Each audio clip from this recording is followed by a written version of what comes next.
गुरुजी शुक्राना गुरुजी। आज मैं अपनी एक कहानी छोटी सी आपके संग शेयर करना चाहती हूँ। मैं महक खन्ना कैंसर पेशेंट हूँ और कैंसर पेशेंट की ओवर थिंकिंग क्या होती है। उनकी ओवर थिंकिंग ये होती है जब स्टार्टिंग होती है तो कि अब मुझे कैंसर हो गया तो अब मुझे क्या होगा। उसी पे मैं बात करना चाहती हूँ कि क्या वाकई ही ये सब होता है। लोगों को पर यकीन नहीं होता कि क्या है ये, लेकिन जब जिस पे बीतती है ना उसको पता होता है कि ये क्यों हो रहा है। वो ये सोचता है कि अगर मुझे कुछ हो गया तो मेरी फैमिली का क्या होगा, मैं ठीक हो पाऊँगी कि नहीं हो पाऊँगी, क्योंकि उसने अपने आमने सामने खूब चीज़ें देख रखी होती हैं। और उसके बाद एक तो वैसे ही बंदा बीमारी का नाम सुनते ही मर जाता है, ऊपर से जब उसको कीमो रेडिएशंस और थेरेपी चलती है तो और वो परेशान होता है, क्योंकि शरीर बिल्कुल पूरी तरह से कमज़ोर हो चुका होता है, ख़त्म हो चुका होता है।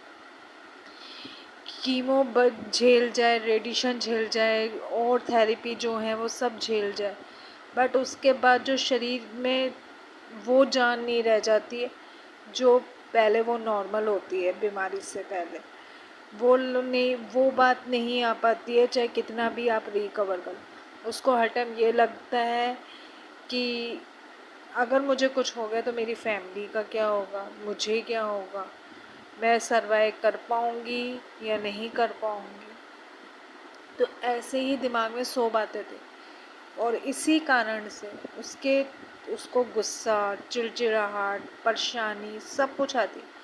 वो इन सब को भूल के निकलने की कोशिश भी करे ना तो लोग उसका मजाक बना देते। मैंने अभी इन दिनों इतनी वीडियोस देखी, तो मतलब जिस पे बीत रही है वो इंसान तो झेल ही रहा है, उसकी फैमिली झेल रही है, बट सामने वाला ना लोग उसकी मजाक बना देते हैं कि कुछ नहीं है कुछ नहीं है, ऐसे ही नाटक कर रही है।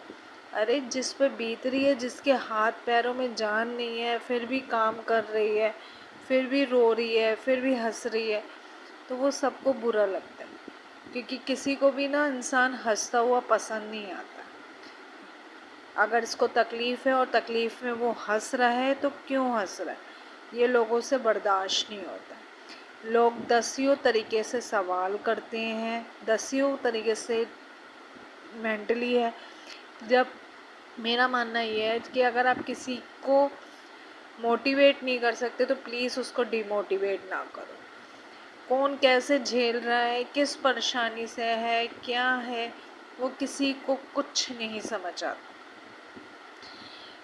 मेरे को भी बहुत ओवर थिंकिंग होती है, मैं ये करूँ, मैं वो करूँ, मैं मर जाऊँगी, मेरे बच्चे का क्या होगा, बहुत चीज़ें होती हैं।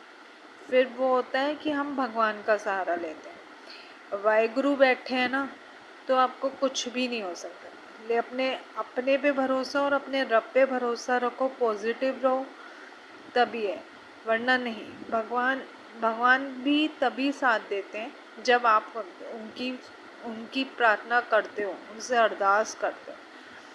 तो अपने रब के आगे रो, अपने रब के आगे हंसो। दुनिया का क्या है, दुनिया ने तो आपको पागल कर ही देना। तो मैं यही बात कहना चाहती हूँ कि प्लीज़ सब कुछ उस ऊपर वाले के हाथ पे छोड़ के अपनी ओवर थिंकिंग को कंट्रोल करना सीखो। इसी में सबकी भलाई है, आपकी भी और आपके परिवार की। मेरी बातें अगर आपको अच्छी लगें तो प्लीज़ लाइक, कमेंट, शेयर ज़रूर करना। Thank you so much every